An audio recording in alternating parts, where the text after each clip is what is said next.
अंधभक्तों ने ओवैसी साहब के घर पर एक बहुत बड़ा हमला कर दिया। असदुद्दीन ओवैसी साहब के साथ क्या हो गया, ओवैसी साहब ने इस पर क्या बोला और अंधभक्तों का क्या हुआ, आज की इस वीडियो में हम आपको पूरी मालूमात देने वाले हैं। और आपसे गुजारिश है, अगर आप सच्चे मुसलमान हैं तो इस वीडियो को पूरा आखिर तक जरूर देखें। और असदुद्दीन ओवैसी साहब से मोहब्बत करने वाले लोग, मुसलमानों से मोहब्बत करने वाले इस वीडियो को एक लाइक जरूर करेंगे और इस चैनल को भी सब्सक्राइब जरूर करेंगे। दोस्तों, 25 जून को जब से संसद में शपथ लेने के दौरान असदुद्दीन ओवैसी साहब ने जय भीम, जय मीम, जय तेलंगाना और जय फलस्तीन, तकबीर अल्लाहु अकबर का नारा लगाया। इसमें जो जय फलस्तीन का नारा लगाया, जिसको लेकर पूरे बीजेपी और अन्य भक्तों में एक बवाल सा खड़ा हो गया है। ये नारा नहीं बल्कि बीजेपी वालों के लिए एक तूफान था। गोदी मीडिया भी खूब खबरें चला रही है कि इससे ओवैसी साहब के संसद की सदस्यता खत्म हो जाएगी। मीडिया में ये भी खबरें चलाई जा रही है कि ओवैसी साहब को जेल भी हो सकती है। तो कोई मीडिया वाले ये खबर चला रहे हैं कि इससे ओवैसी साहब पर इलेक्शन लड़ने से बैन हो सकते हैं। लेकिन दोस्तों, ये सब बातें फर्जी है। ऐसा कुछ नहीं होने वाला है, क्योंकि ओवैसी साहब ने जो भी नारा लगाया है ये संविधान के खिलाफ नहीं और ना ही ये कानून के खिलाफ है। लेकिन दोस्तों, आपको बता दें कि राष्ट्रीय राजधानी दिल्ली में अशोक रोड पर मौजूद ओवैसी साहब के घर पर जुमा की रात को कुछ लोग पहुंचे थे। इस दौरान उन लोगों ने इजराइल के समर्थन वाले पोस्टर चिपकाए थे और उनके घर पर काली स्याही फेंकी थी। पुलिस के अनुसार इस घटना में 5 लोग शामिल थे। उन लोगों ने ओवैसी साहब के घर के बाहर पोस्टर चिपकाए थे जिसमें लिखा था, भारत माता की जय, मैं इजराइल के साथ हूँ और ओवैसी साहब को निलंबित किया जाना चाहिए। इस घटना का एक वीडियो सोशल मीडिया पर खूब वायरल हुआ था, जिसमें एक उपरदबी ने कहा था कि देश के युवाओं को उस नेता के खिलाफ एकजुट होना चाहिए जो भारत माता की जय नहीं बोलता। सूचना पाकर मौके पर पुलिस पहुंची। दिल्ली पुलिस ने पोस्टर हटा दिए। हालांकि तब तक पोस्टर लगाने वाले लोग वहां से जा चुके थे। पुलिस के एक अधिकारी ने बताया कि वो लोगों को पहचान करने की कोशिश कर रहे हैं, उनके खिलाफ कानूनी कार्रवाई की जाएगी। असदुद्दीन ओवैसी ने अपने सोशल मीडिया प्लेटफॉर्म पर ट्विटर यानी एक्स पर लिखा कि कुछ अज्ञात बदमाशों ने आज मेरे घर पर काली स्याही फेंकी और हमला किया। और आगे असदुद्दीन ओवैसी साहब ने बताया कि अब मैं गिनती ही भूल गया हूँ कि मेरे दिल्ली में मौजूद घर को कितनी बार निशाना बनाया गया है।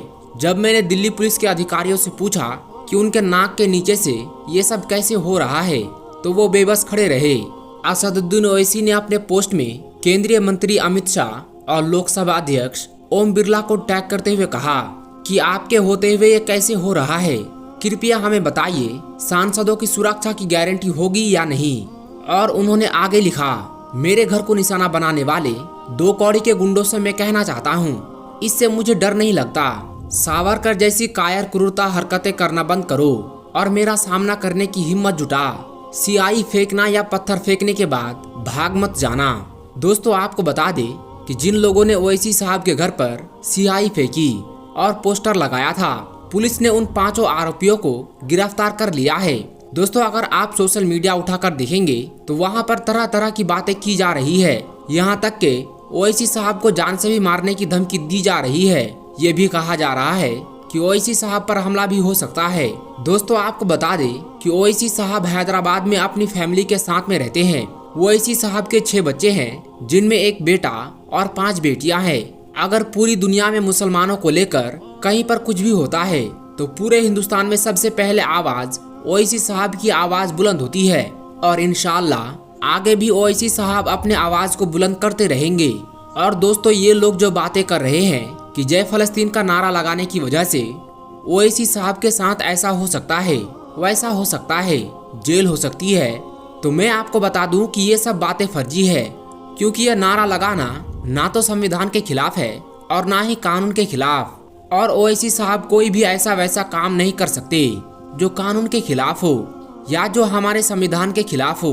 क्योंकि ओवैसी साहब कोई ऐसा वैसा अनपढ़ गवार नेता नहीं है, बल्कि वो पढ़े लिखे और एक बैरिस्टर नेता है।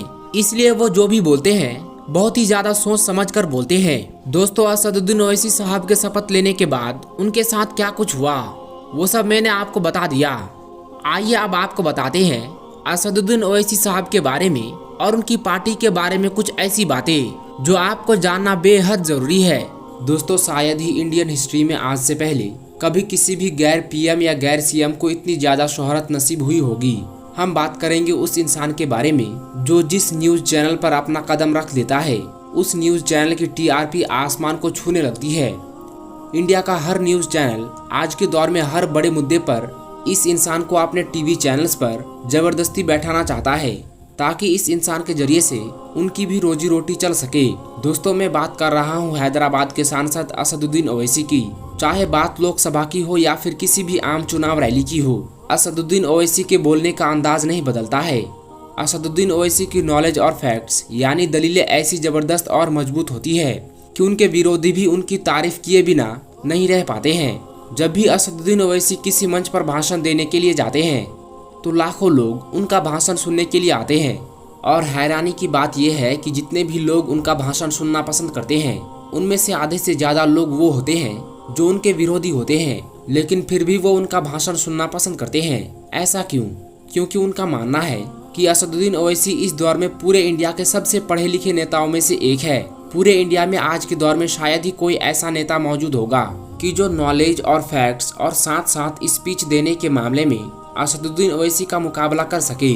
दोस्तों, आज की इस वीडियो में हम जानेंगे कि आखिर असदुद्दीन ओवैसी कौन है और बचपन से लेकर अब तक उनका टोटल राजनीतिक सफर कितना मुश्किल और कितना आसान रहा। और साथ ही साथ हम ये भी जानेंगे कि आखिर वो असदुद्दीन ओवैसी जो कॉलेज के दिनों में बहुत अच्छे क्रिकेटर हुआ करते थे, इतने अच्छे क्रिकेटर कि इंडिया की इंटरनेशनल टीम में खेलने का सपना देखने लगे थे, लेकिन फिर अचानक से ऐसा क्या हुआ, उनकी जिंदगी में ऐसा कौन सा मोड़ आया कि वो क्रिकेटर तो नहीं बन सके लेकिन इंडिया के सबसे ताकतवर नेताओं में से एक नेता बन गए। तो दोस्तों, आज की इस वीडियो में आप असदुद्दीन ओवैसी से जुड़ी ऐसी बहुत सारी चीजें जानने वाले हैं जो यकीनन आज से पहले आपने कभी नहीं सुनी होगी। तो दोस्तों, वीडियो शुरू करने से पहले बस मेरी आपसे एक छोटी सी गुजारिश है कि नए आने वाले दोस्त चैनल को सब्सक्राइब करके साथ में बेल आइकन को जरूर दबा दे और हमारे हौसला अफजाई के लिए हमेशा की तरह हमारे इस वीडियो को लाइक कर दे ताकि इसी तरह की नॉलेजेबल और हिस्टोरिकल वीडियोस का ये सिलसिला हम जारी रख सके। दोस्तों, असदुद्दीन ओवैसी की पैदाइश हैदराबाद शहर में 13 मई 1969 को हुई थी। असदुद्दीन ओवैसी के वालिद यानी फादर का नाम सलाहुद्दीन ओवैसी था और इनकी मां का नाम नजमुन्निसा था। असदुद्दीन ओवैसी के एक छोटे भाई अकबरुद्दीन ओवैसी को भी आप जरूर जानते होंगे, जो हमेशा अपने जोशीले बयानों की वजह से लाइट में रहते हैं। असदुद्दीन ओवैसी ने हैदराबाद की मशहूर यूनिवर्सिटी में से एक यूनिवर्सिटी यानी उस्मानिया यूनिवर्सिटी से अपना बीए कंप्लीट किया था। शायद आपको जानकर हैरानी होगी कि असदुद्दीन ओवैसी को बचपन से ही क्रिकेट में बड़ी दिलचस्पी थी और कॉलेज के दिनों में ओवैसी एक बहुत अच्छे क्रिकेटर हुआ करते थे। असदुद्दीन ओवैसी अपनी टीम में एक फास्ट बॉलर की हैसियत से खेला करते थे और यकीनन ओवैसी एक अच्छे फास्ट बॉलर थे। क्रिकेट में इनकी काबिलियत का अंदाजा सिर्फ इस बात से आप लगा सकते हैं कि बहुत कम उम्र में ही असदुद्दीन ओवैसी का सिलेक्शन अंडर 25 क्रिकेट टीम में हो गया था। इसके अलावा इन्होंने विजी ट्रॉफी भी खेली है और बाद में इनका सिलेक्शन साउथ जोन यूनिवर्सिटी के टीम में भी हो गया था। असदुद्दीन ओवैसी के साथ खेलने वाले प्लेयर आज भी ये बताते हैं कि असदुद्दीन ओवैसी इतने अच्छे और बेस्ट बॉलर थे कि हर इनिंग में 4 से 5 विकेट लिया करते थे।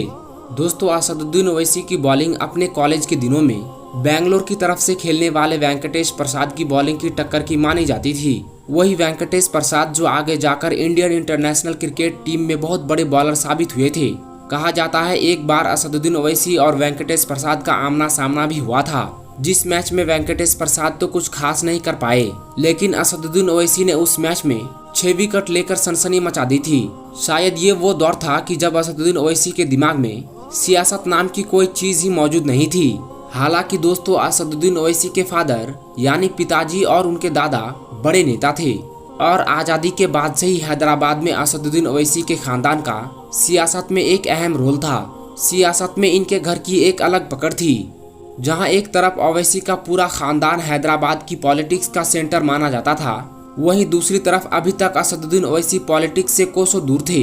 वो अपना करियर क्रिकेट के फील्ड में ही बनाना चाहते थे, लेकिन अचानक से उनके दिमाग में एक सोच ने जन्म लिया, जिस सोच ने उनका सब कुछ बदल दिया, उनका मकसद बदल दिया, उनकी जिंदगी ही बदल दी। असदुद्दीन ओवैसी ने अचानक से ये फैसला किया कि वो अपने क्रिकेट करियर को छोड़कर अब लॉ की पढ़ाई करना चाहते हैं और वो भी इंडिया में नहीं बल्कि लंदन जाकर। बस इसी फैसले के बाद लॉ की पढ़ाई करने के लिए ओवैसी लंदन की तरफ रवाना हो गए।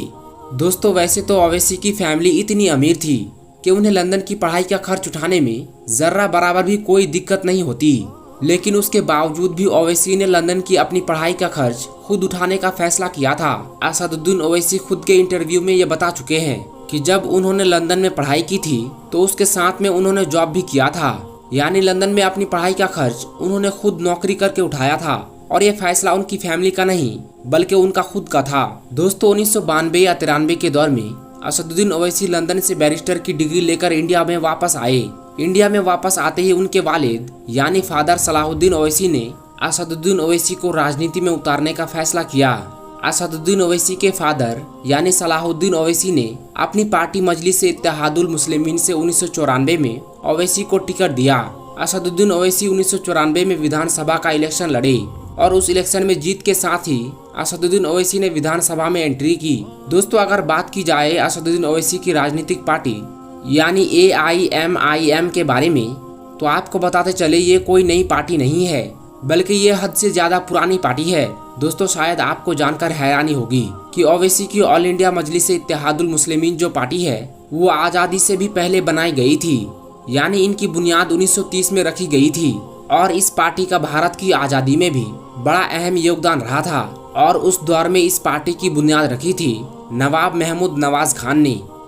लेकिन दोस्तों हुआ ये कि जब इंडिया पाकिस्तान का बंटवारा हुआ तो इस पार्टी के फाउंडर यानी नवाब महमूद नवाज खान पाकिस्तान चले गए और उस वक्त इस पार्टी की कमान कासिम रिजवी के पास आ गई थी।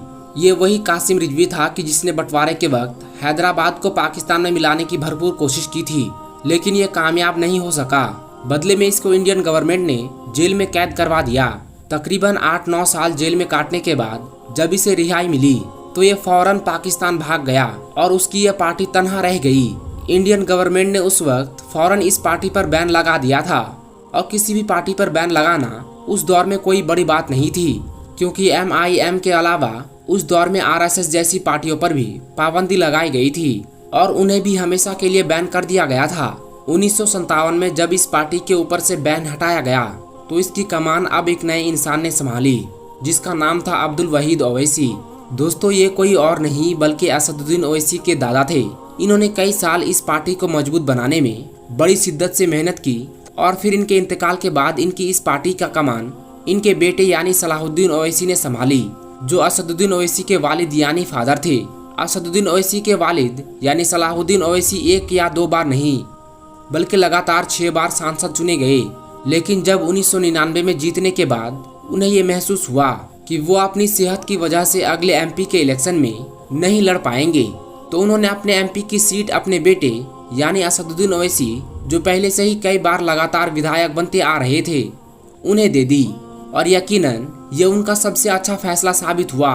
2004 में असदुद्दीन ओवैसी पहली बार हैदराबाद के सांसद चुने गए। 2004 में लोकसभा का चुनाव जीतना था। बस उसके बाद तो मानो असदुद्दीन ओवैसी की काबिलियत की वजह से उनकी शोहरत में 4 चांद लगते चले गए। असदुद्दीन ओवैसी 2004 का इलेक्शन जीतने के बाद जब पहली बार लोकसभा में गए तो शायद किसी को भी ये अंदाजा नहीं था कि आने वाले दिनों में ये कम उम्र का दिखने वाला एक सीधा सा इंसान हमारे ऊपर इतना भारी पड़ने वाला है। 2004 के बाद असदुद्दीन ओवैसी ने कभी भी पीछे मुड़कर नहीं देखा।